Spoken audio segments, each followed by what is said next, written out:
चले कि सुबह 11 बजे प्रधानमंत्री नरेंद्र मोदी मन की बात कार्यक्रम को संबोधित करेंगे और यह कार्यक्रम का 115वां एपिसोड होगा। तीसरे टर्म में प्रधानमंत्री नरेंद्र मोदी जीत हासिल कर आए। 115वां एपिसोड 2014 से अगर बात करें और 2024 तक, तो 115वां एपिसोड है मन की बात का, जहां पर आज देशवासियों से तमाम, और क्योंकि दीपावली का पर्व भी है तो उसमें बधाई भी दी जाएगी देशवासियों को और सेफ दीपावली, क्योंकि जिस तरह से पर्यावरण को लेकर प्रधानमंत्री नरेंद्र मोदी हमेशा से चिंतित रहते हैं, तो लगभग इन सब विषयों पर भी चर्चा आज की जाएगी मन की बात में। सुबह 11 बजे ये मन की बात का कार्यक्रम आयोजित किया गया है।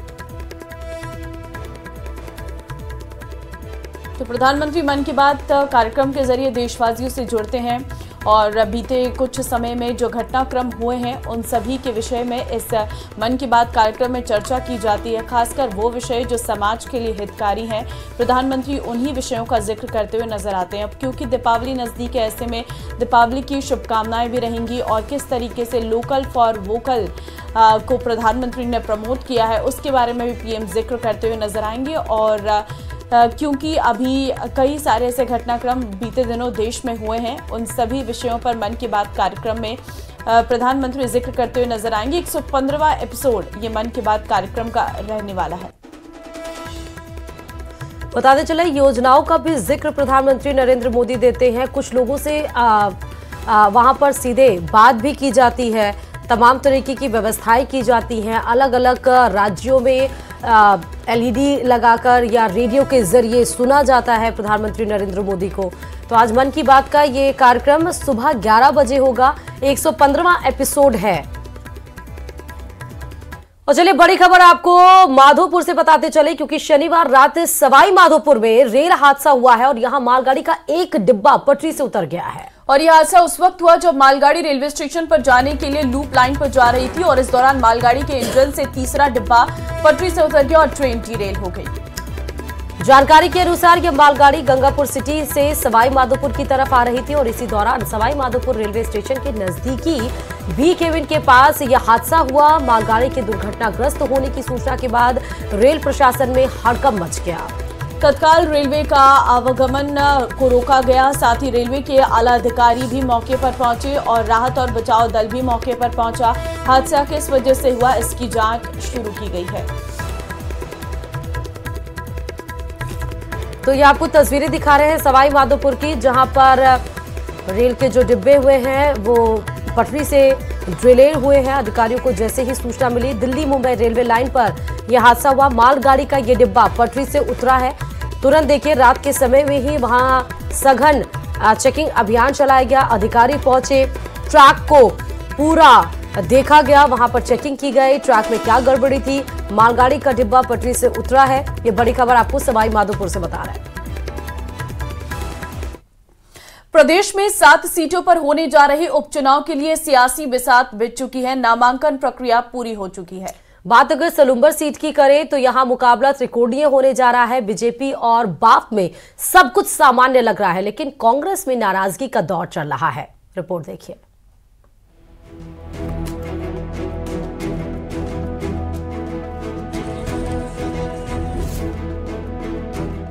सलूम्बर सीट पर त्रिकोणीय मुकाबला, जीत की तैयारी में जुटी बीजेपी।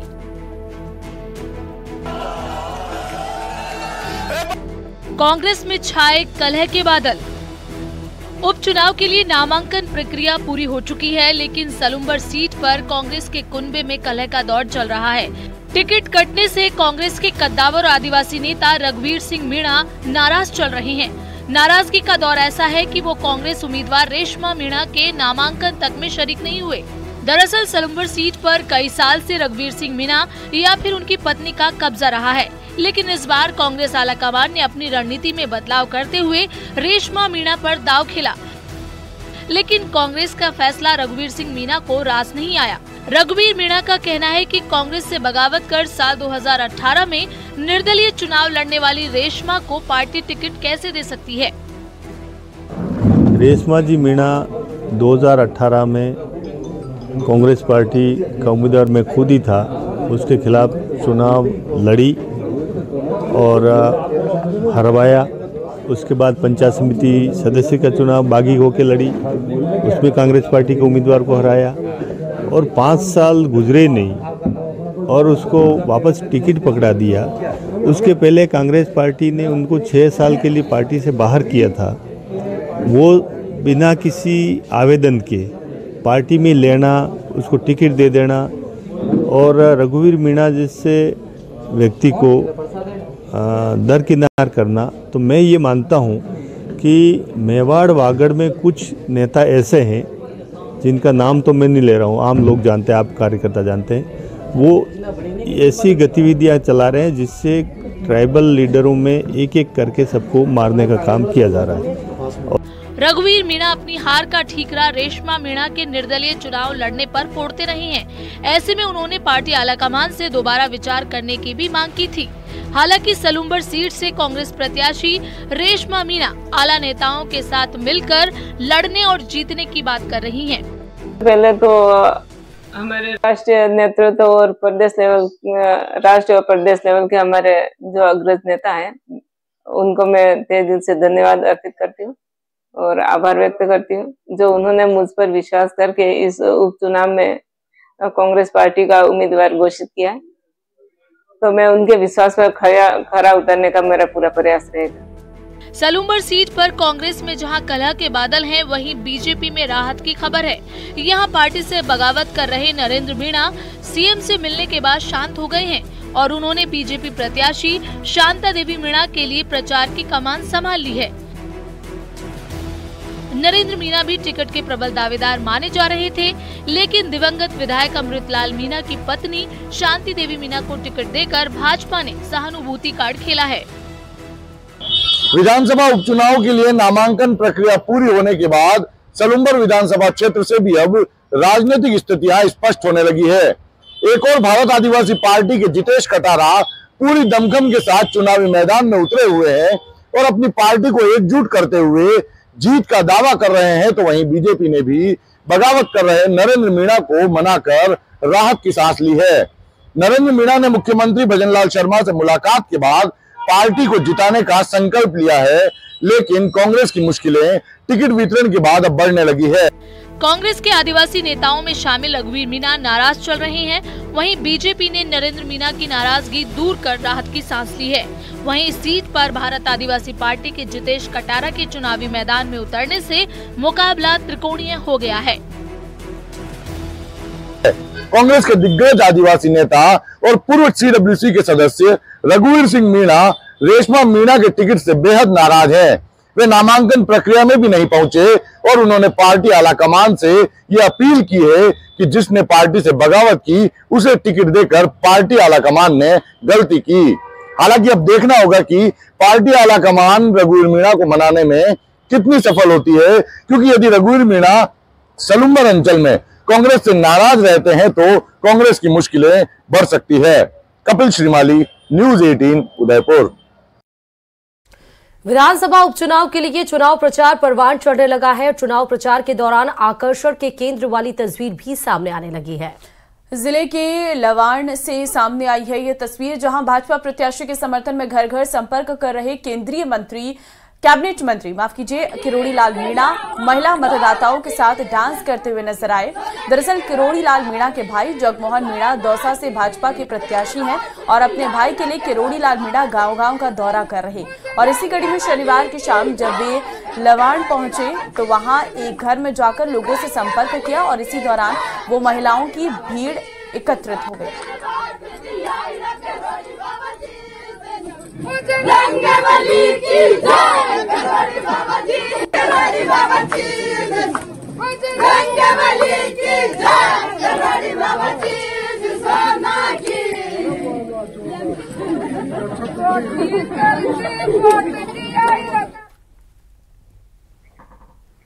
दौसा सहित राजस्थान की 7 सीटों पर विधानसभा उपचुनाव होने वाले हैं और इसके लिए प्रत्याशी मतदाताओं के बीच जा रहे। दौसा में मुरारी लाल मीणा के सांसद बनने के कारण उपचुनाव हो रहा है और ऐसे में दौसा में हमारे संवाददाता आशीष शर्मा ने सांसद मुरारी लाल मीणा से बात की तो उन्होंने कहा कि राजस्थान में विधानसभा उपचुनाव की सभी 7 सीटें कांग्रेस जीतेगी। सुनिए जरा क्या कुछ कहा है। दौसा सहित राजस्थान की 7 विधानसभा सीटों के लिए अब चुनावी चौसर बिछ चुकी है और जो प्रत्याशी हैं वो चुनावी मैदान पर गांव-गांव का दौरा कर रहे हैं। हमारे साथ सांसद मुरारी लाल मीणा है, जिनके पास लंबे समय से दौसा की सीट थी और अब ये सांसद बनने के बाद दौसा की सीट खाली हुई है और दौसा से डीसी बैरवा को टिकट मिला है। सर, अब नॉमिनेशन के बाद फील्ड का किस प्रकार का एक रेस्पॉन्स दिखाई दे रहा है और आपके चुनाव में और इस चुनाव में कितना फर्क नजर आ रहा है? क्या उतना ही करंट है लोगों में, कम है? देखो, जिस तरह से हमारी कल चुनावी रैली थी, चुनावी सभा थी, जिसमें राजस्थान के पूर्व मुख्यमंत्री अशोक गहलोत जी, डोटासरा जी और सभी लोग आए थे, तो मैं समझता हूँ कि ज़बरदस्त उत्साह लोगों में था। क्योंकि जिस तरह से 10-11 महीने बीजेपी कार्यप्रणाली रही है, जिस तरह से उन्होंने हमारी योजनाओं को बंद किया है, जिस तरह से कामों को उन्होंने स्लो किया है और केवल झूठकला और 11 महीना उन्होंने कुछ किया नहीं है, तो लोग समझ चुके हैं कि बीजेपी कुछ करने वाली नहीं है। मैं समझता हूँ कि ज़बरदस्त वोटिंग हमारे कांग्रेस के पक्ष में आने वाले टाइम में लोग करेंगे। कल कांग्रेस की सभा में जगमोहन जी से ज़्यादा सबसे ज़्यादा किरोड़ी लाल के ऊपर हमला हुआ कि किरोड़ी लाल परिवारवाद, वो पत्थर तोड़ने वाले की बात कहते थे, पड़ोसी को टिकट देंगे। क्या किरोड़ी लाल को पूरा हमला किया जा रहा है पूरे चुनाव में? देखो, किरोड़ी लाल जी, अपन जानते हैं कि यदि मेरे परिवार से कोई चुनाव लड़ता है तो सारी जिम्मेदारी मेरी होती है। इसी तरह से जगमोहन जी किरोड़ी लाल जी छोटे भाई हैं और किरोड़ी लाल जी, मैं तो कहूँ किरोड़ी लाल जी चुनाव लड़ रहे हैं तो सारी बात किरोड़ी लाल जी के बारे में की जाएगी। जगमोहन तो नए आदमी है, उसके बारे में तो नहीं कोई अच्छा है, नहीं कोई बुराई। टिकट भी किरोड़ी लाल जी ने दिलाया तो सारे हमले भी किरोड़ी लाल जी को झेलने पड़ेंगे। एक मैच फिक्सिंग की बात आ रही है, मुरारी लाल और किरोड़ी लाल के बीच मैच फिक्स है और ये तो डीसी बैरवा तो एक मोहरा है। ऐसा ही सब खड़ने की बात है। मैं शुरू से कहता हूँ किरोड़ी लाल जी की विचारधारा बीजेपी विचारधारा है, मेरी विचारधारा कांग्रेस विचारधारा है, हमारी पार्टी की विचारधारा में बीजेपी की विचारधारा में 36 का आंकड़ा है। बिल्कुल, ये जो बहुत से लोग जो टिकट मांग रहे थे उन्होंने इस तरीके से फैलाई थी। मैं समझता हूँ कि ये रिजल्ट बता देगा हम किस तरह से हम काम कर रहे हैं। 100% हमारा प्रत्याशी जीतेगा। और जो कल भी मैंने जब हमारी मीटिंग हुई थी वहाँ इस बात को स्पष्ट कर दिया था, अगर मजबूती के साथ हमारा कार्यकर्ता काम करेंगे। और मैं समझता हूँ कि डीसी बैरवा एक पुराना 3 पीढ़ी से कांग्रेस का कार्यकर्ता है और ऐसे कार्यकर्ता को हमारे कांग्रेस ने टिकट दिया है, सबकी सलाह से दिया है और सारे कार्यकर्ताओं का फीडबैक लेकर दिया है। आशीष शर्मा, न्यूज़ 18 दौसा। और बड़ी खबर इस बीच आपको बताते चले कि मुख्यमंत्री भजनलाल शर्मा अहम बैठक लेने वाले हैं। उपचुनाव को लेकर ये बैठक सीएमआर में आयोजित की जाएगी। संगठन स्तर पर मुख्यमंत्री लेंगे फीडबैक। तो बड़ी जानकारी आपको दे रहे हैं कि आज मुख्यमंत्री की ये बड़ी बैठक रहने वाली है, जहां पर उपचुनाव को लेकर ये सीएमआर में अहम बैठक आज रहेगी। संगठन स्तर पर मुख्यमंत्री फीडबैक लेंगे कि कितना संगठन मजबूत चल रहा है। उपचुनाव को लेकर 7 सीटों पर उपचुनाव है और इस बीच में आप रोज देखिए राजनीतिक हलचल बढ़ती हुई चली जा रही है। राजनीतिक उठापटक इस बीच में बहुत है। 7 सीटों को अपने कब्जे में इस बार करने की हर एक पार्टी की दमदार यहां पर कोशिश की जा रही है और इसको लेकर बैठकों का दौर अब बीजेपी की तरफ से चल चुका है, क्योंकि संगठन और पार्टी को मजबूत करना इस बार बीजेपी के लिए ये बहुत बड़ा टास्क है। क्योंकि पिछले चुनाव में यही कुछ कमियां रह गई थी जिस वजह से बीजेपी को बड़ा लॉस हुआ और वो लॉस इस बार 7 सीटों के उपचुनाव में बीजेपी उसको फेस नहीं करना चाहती है। इसलिए सीएमआर में आज मुख्यमंत्री खुद ये बैठक लेंगे और संगठन स्तर पर मुख्यमंत्री सभी लोग जो उस बैठक में मौजूद रहेंगे, जिले के विधायक या मंत्री या कैंडिडेट्स जिनको उतारा गया 7 सीटों पर, वो सभी इस बैठक में लगभग मौजूद रहेंगे। अधिकारी जिनसे फीडबैक लिया जाएगा कि क्या कुछ चल रहा है धरातल पर। अलवर की रामगढ़ विधानसभा सीट पर होने वाले उपचुनाव के लिए बिसात बिछ चुकी है। बीजेपी ने सुखवंत सिंह को प्रत्याशी बनाया है। कांग्रेस ने राजनीतिक विरासत को आगे बढ़ाते हुए दिवंगत विधायक जुबैर खान के बेटे आर्यन खान को उम्मीदवार बनाया है। उपचुनाव में बीजेपी और कांग्रेस प्रत्याशियों के बीच सीधी टक्कर है। देखिए ये रिपोर्ट।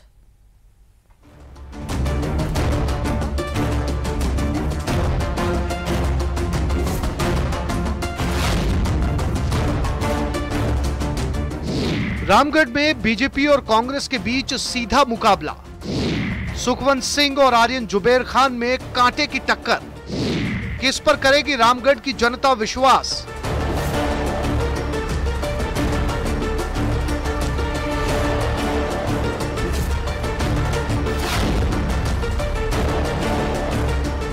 अलवर जिले की रामगढ़ सीट पर उपचुनाव की बिसात बिछ चुकी है। एक तरफ बीजेपी के सुखवंत सिंह हैं, तो दूसरी तरफ पहली बार चुनावी मैदान में उतरे कांग्रेस के आर्यन जुबैर खान, जिन्हें पिता जुबैर खान के निधन के बाद कांग्रेस ने मौका दिया है या फिर कहें इमोशनल कार्ड खेला है। दोनों ही प्रत्याशियों के बीच कांटे की टक्कर मानी जा रही है। आर्यन खान एक तरफ युवा और पढ़े लिखे नौजवान हैं, वहीं सुखवंत सिंह आर्यन खान से उम्र में बड़े हैं और आर्यन के मुकाबले उन्हें राजनीति में 3 चुनावों का अनुभव है, लेकिन आर्यन खान का ये पहला चुनाव है। अब आप लोगों को ही पापा जैसे हमारा ध्यान रखना है। पापा जैसे मैं तो यही सोचता था कभी चुनाव लड़ेगा तो पापा लड़ाएंगे, लेकिन अब आप लोगों में मैं अपने पापा को ढूंढूंगा और आप लोगों से उम्मीद करूंगा कि आप मेरे को चुनाव लड़वाएं या कांग्रेस पार्टी चुनाव लड़वाएं। बात अगर बीजेपी उम्मीदवार सुखवंत सिंह की करें तो साल 2010 में सुखवंत सिंह राजनीति में आए, लक्ष्मणगढ़ पंचायत समिति से प्रधान बने और उसके बाद वो बीजेपी में पूरी तरह से सक्रिय हो गए। 2018 में बीजेपी ने ज्ञानदेव आहूजा का टिकट काटकर सुखवंत सिंह को उम्मीदवार बनाया था, लेकिन वो कांग्रेस की सफिया खान से हार गए। साल 2023 में बीजेपी ने जब सुखवंत सिंह का टिकट काटकर ज्ञानदेव आहूजा के भतीजे जय आहूजा को टिकट दिया तो सुखवंत सिंह ने बगावत कर दी। इसके बाद उन्होंने आजाद समाज पार्टी के बैनर तले चुनाव लड़ा। सुखवंत सिंह करीब 74,000 वोटों के साथ दूसरे नंबर पर रहे और कांग्रेस के जुबेर खान जीत गए, लेकिन लोकसभा चुनाव में सांसद और केंद्रीय मंत्री भूपेंद्र यादव उन्हें फिर से पार्टी में लेकर आ गए। कांग्रेस विधायक जुबेर खान के निधन के बाद खाली हुई रामगढ़ सीट के लिए उपचुनाव में सुखवंत सिंह ने बाजी मारते हुए टिकट हासिल किया। पार्टी ने बगावत पर उतरे जय आहूजा को भी मना लिया है। सुखवंत सिंह ने नामांकन के दौरान हुई जनसभा में भारी भीड़ दिखाकर मुख्यमंत्री से लेकर भूपेंद्र यादव और मदन राठौड़ को बता दिया कि उनकी आज भी क्षेत्र में मजबूत पकड़ है। शीर्ष नेतृत्व हमारे साथ है, हमारे कद्दावर नेता माननीय भूपेंद्र सिंह यादव जी हमारे साथ हैं और पूरा शीर्ष नेतृत्व ने जो मुझ पर विश्वास किया एक छोटे से कार्यकर्ता पर, और इस बार मुझे पूरा यकीन है पार्टी सारी एकजुट है, सभी कार्यकर्ता एकजुट हैं, एकजुट होकर इस कमल को अवश्य खिलाएंगे। और मैं पार्टी को भी भरोसा दिलाता हूँ कि इस बार जो आप सब लोगों ने मुझ पर विश्वास किया उस पर मैं खरा उतरूंगा। आर्यन जुबेर खान की बात करें तो उनका भले ही ये पहला चुनाव हो, लेकिन वो अपने पिता जुबेर खान और मां सफिया खान के चुनाव में भी पूरी तरह सक्रिय रहे और सारा मैनेजमेंट भी देखते थे। जुबेर खान के बारे में कहा जाता है कि उनकी पकड़ सिर्फ मुस्लिम मतदाताओं में ही नहीं बल्कि उनके काफी संख्या में हिंदू भी समर्थक रहे हैं। यही वजह रही कि वो रामगढ़ से 4 बार विधायक बने। वहीं आर्यन की मां सफिया खान भी एक बार विधायक रह चुकी हैं। अब जुबेर खान के निधन के बाद उनके छोटे बेटे आर्यन को कांग्रेस ने प्रत्याशी बनाया है। ऐसा माना जा रहा है कि आर्यन को जुबेर खान के निधन की सहानुभूति मिलेगी। बहरहाल चुनाव नतीजों से पहले सभी अपनी जीत पक्की मानकर चल रहे हैं। अब देखना होगा कि रामगढ़ की जनता अनुभव को तरजीह देती है या फिर पिता की विरासत को आगे बढ़ाने वाले आर्यन पर भरोसा जताती है। अलवर से न्यूज़ 18 राजस्थान के लिए नितिन तिवारी की रिपोर्ट।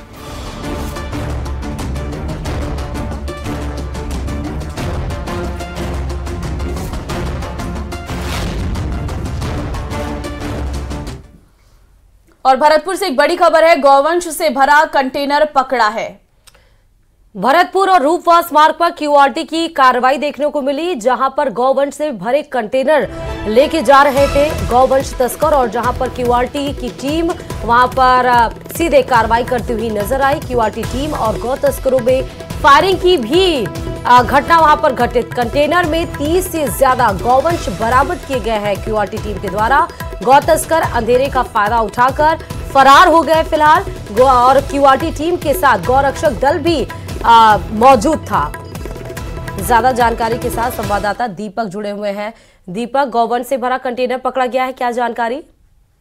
बिल्कुल, ये धौलपुर भरतपुर जो हाईवे है वहां पर ये कार्रवाई की गई है। गहनौली थाना इलाके में क्यूआरटी और गौरक्षकों की जो दल था उसने ये कार्रवाई को अंजाम दिया है। कंटेनर था जिसमें गौवंश भर के जो गौ तस्कर थे वो ले जा रहे थे, लेकिन क्यूआरटी की टीम और गौरक्षक वहां मौके पर पहुंचे और उन्होंने कंटेनर को रुकवाया। इस दौरान फायरिंग की जो घटना है वो भी देखने को मिली, लेकिन सबसे बड़ी बात यह है कि अंधेरे का फायदा उठाकर जो गौ तस्कर थे वो फरार हो गए।